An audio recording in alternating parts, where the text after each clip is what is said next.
When it comes to video cards, we all want the same thing, to have the best one, the most expensive one possible, the best performing one possible, the absolute greatest video card. But let's face it, none of us can afford that. Yeah, I know you in the comments, you can afford it because your dad's rich. It's not about you. And because we can't afford good video cards, we sometimes end up with lesser video cards, which is fine. But some of us don't just end up with medium or low-end video cards. Oh no, we end up with some of the worst that have ever existed. And this is the top 7 worst video cards ever made. A show dedicated to remembering and never forgetting some of the absolute greatest stinkers ever produced, mass-produced, and sold. Video cards that, although may not have had the worst performance, they almost certainly don't deserve to be called in any way, shape, or form good. Video cards that have made people question whether they should actually try and buy a new one ever again from certain companies. That being said, I hope you're ready with the rants in the comments because we're getting started with number 7, the Intel 740. You've never heard of this, have you? The Intel 740. Intel made a graphics card. Oh no, this isn't Larrabee. No, Larrabee was actually good. It was just cancelled. The Intel 740, or the Auburn as it was codenamed, was released in the year 1998. It was made in collaboration with a component of Lockheed Martin named Real 3D, which created all sorts of graphics hardware for Sega cabinets and so on, and it was made specifically to popularize the AGP standard. You may remember AGP.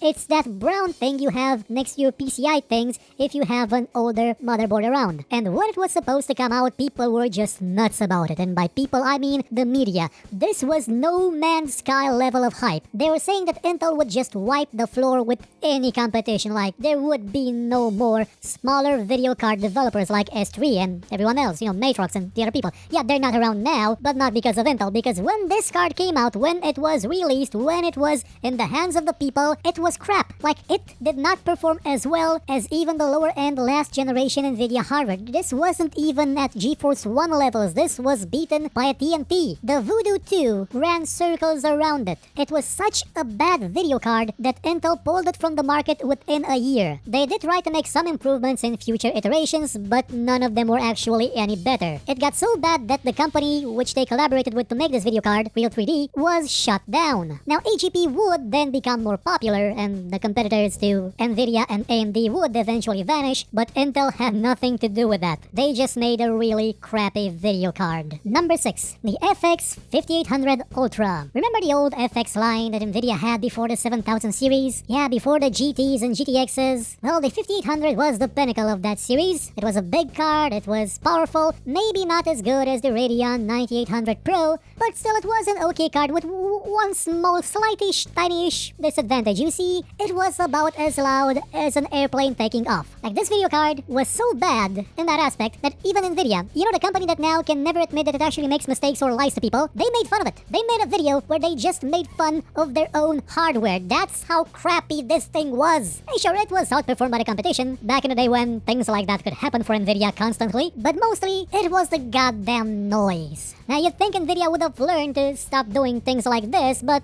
they didn't. And so we get number 5, the GTX 480. This could be very well the last time that Nvidia actually made a lemon. Well, mostly a lemon. And not because of some business decision, they just had hardware that wasn't really that good. When it came out, the GTX 480 was touted as being the absolute fastest single GPU video card on the market, and it was. It really was. The problem was that AMD had at the time on the market a dual GPU card that really didn't cost a lot more than this one and had better performance, and here's the bit that really was a bit shocking. In terms of heat production, energy consumption, and noise, it really wasn't that far off from the 480. While the Nvidia card did have some kick to it, it was incredibly inefficient. Now, people still laugh at the Hawaii cards, how they launched them in the autumn, because had they launched them in the summer, they would have been throttled by the heat. But they forget that Nvidia started this trend with the 480. It was noisy, it was hot, it was an alarm signal for Nvidia to get its shit together. And thank heavens it did, because if it hadn't, most of your video cards would only work well during December and January. Because let's face it, you still wouldn't have bought an AMD card. Number 4, any card with a lower number than 50. Here's something I see quite often when people ask me about what video card they should get. They always ask me, hey,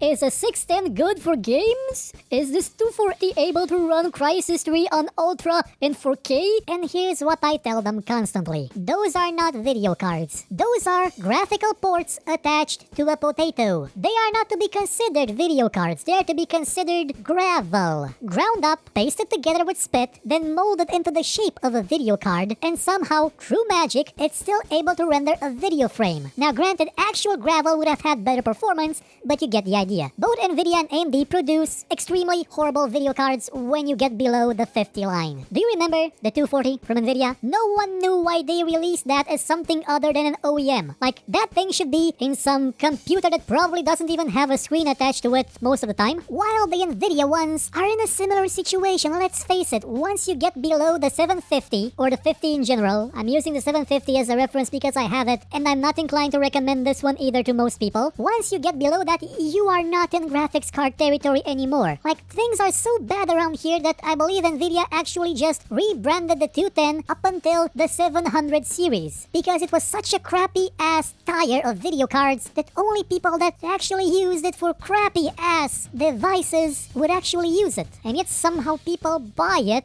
and then ask me if it's good for games. It's not. Stop purchasing. I know they're cheap, but they're not video cards. You're better off getting a Voodoo too. Speaking of which, number 3, the Voodoo 4 and 5 series. Technically, it's just the Voodoo 5 series because the Voodoo 5 series also included the Voodoo 4. This was back when 3DFX discovered the concept of scalability where they could put more chips on a video card to get better performance. Now, currently, all video cards work like that, but back then this was actually something innovative. Granted, it didn't help them at all because it wasn't as fleshed out of an idea as it is now, but still it was something. Something that put them completely out of business. Though to be fair, it wasn't these cards that actually led to the bankruptcy of 3DFX and the monopoly of AMD and Nvidia. It was 3DFX having people that made business decisions like, hey, you know what we should do today? Lose all our OEM partners and business because we want to make our own video cards in Juarez, Mexico, from which all our partners told us they will not buy because the hardware made there just isn't as good as it is in Asia. That's why 3DFX went bankrupt. You see, Donald Trump was right about some things. But back to the video cards. These were released around the year 2000 when Nvidia was just about to come out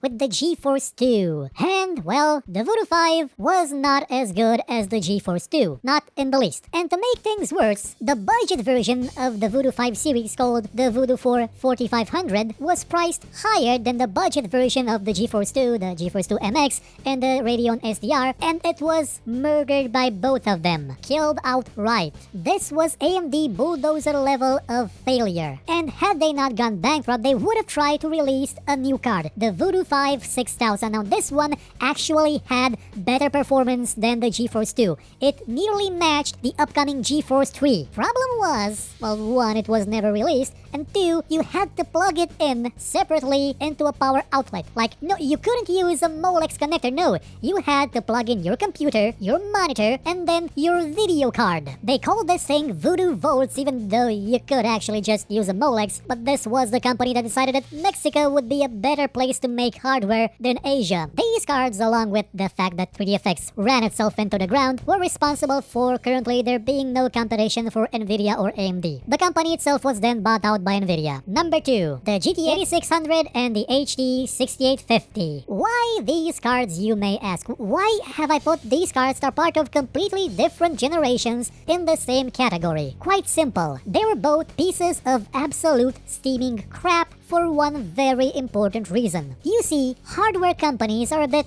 difficult when it comes to communication, and if a miscommunication occurs that would lead customers to believe that they're getting something better when they're not, said companies will not actually try and do something to fix that. This goes for game developers as well, like No Man's Sky proved, and is something I've touched on with the RX 460 debacle, which is that card is an RX 450 and it shouldn't be named a 460. Well, guess what the 6800 GT and the HD 6850 were? Your answer is correct. In no way better than their predecessors. You see, while the 6800 GT did add DirectX 10 support, which the 7600 GT did not have, no games actually used DirectX 10 for one, and in everything else, you know, DirectX 9, which was the standard for everything else up until DirectX 11, in that it performed exactly the same to within, well, 2-3 frames a second as the 7600 GT, which was an older card, and you could actually get it for less money, cheaper. And people that bought the 8600 believing they would get better performance than their old card because because, you know, it's 1000 number bigger, got shafted so hard that 70s music started playing whenever they would boot up their PCs. And as for the HD 6850, let me put it to you this way. The HD 5850 was a card I had used up until this year. It was a beast of a card. It's still powering my old PC, it's still running, it is still about as powerful as my current video card, at least in the DirectX 9. The HD 6850, however, was not as powerful. It was a lot less powerful because AMD had changed the naming scheme. Instead of the 68 series being the top end, it was now the middle end. And the new top end was the 69 series, which was previously where you would find the dual GPU card, the 5970. So when this card came out and people saw that, oh my god, it's cheaper than the 5850, have they gone insane? This is progress, this is technology, this is a generational leap. Oh my god, what did I buy? I just spent my money on something that's worse. Significantly worse. Now in themselves, they wouldn't have been bad cards for what yeah, the 8600 kinda was, but had Nvidia and AMD been honest about what they were in terms of marketing and naming, they wouldn't be in this list currently. Instead, I would have just put the GeForce 4MX here, because they were kinda crap as well. But not as crap as number 1, the Titan Z. You may be saying to yourself, are you insane? This is the best performing video card ever made. It's amazing, it's fantastic, it's phantasmagorical, it's something that Nvidia launched out of pure hubris that never took off. Both Nvidia and AMD have repeatedly tried to make dual GPU cards. They've each had various forms of success. Mostly AMD did in the early days, but they both kind of encountered a lot of stuttering, a lot of problems with early integration of 2 GPUs into one PCB, but they were getting there. And then the absolute dumbest thing possible was released. The last dual GPU card made by Nvidia, the one that probably even hit them in the head with how stupid the concept is in the way they're doing it. Because the Titan Z, how shall I put this? Yeah, it was 2 Titans put together, true, yeah, that's a lot of power. 2 Titans that were a bit underclocked because they couldn't actually use as much power as they could if they were independently put on a motherboard. They were limited by heat, they were limited by power because they did kind of consume a lot. But most of all, this thing cost $3,000 goddamn dollars on release. You could have bought a Titan, another Titan, the motherboard for 2 Titans, a CPU for the motherboard for the 2 Titans, some RAM, a power supply, a hard disk, a case, and you would have had yourself a more powerful system than if you had just put in the Titan Z in that same configuration. And to add insult to injury, the Radeon R9 295X2, which was a dual GPU card as well, one that consumed even more power, was half the price and performed better. The Titan Z was so badly botched that it just started to tumble in price until it reached about $1,500. And before you say, well, this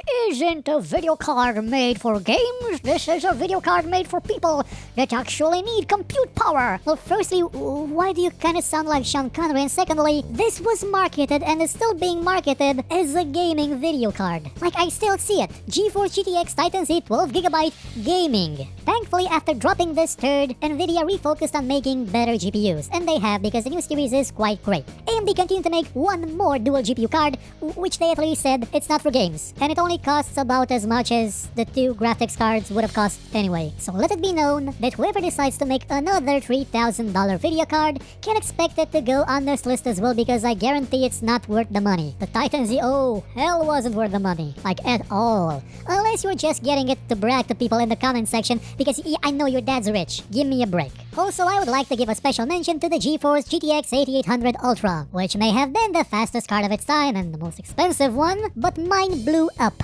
Trust me, you haven't lived till you've blown up what's essentially a $900 video card. Well, that was it for the worst video cards ever made. Granted, 3D Labs, Hercules, Sys, Rendition, Matrox, and some others probably made worse video cards, but you probably have no idea what those companies were in the first place, so let's leave it at that. I look forward to the hate mail. I kinda needed to keep warm in the winter, because hardware companies sure as hell aren't gonna sponsor us after more shows like this. If you enjoyed this show, hit the like button, subscribe, and share it with your friends. Or, if you thought it was horrible, then share it with your enemies and make them suffer. We shall be your weapon of vengeance. But if you liked what you saw, you could, I don't know, maybe donate, because basically YouTube is horrible at revenue, by using the link in the description, or just buy my book. It's a fantasy book about, well, a lot of stuff. I guarantee it won't suck, and if it does suck, you can find me here and complain about it.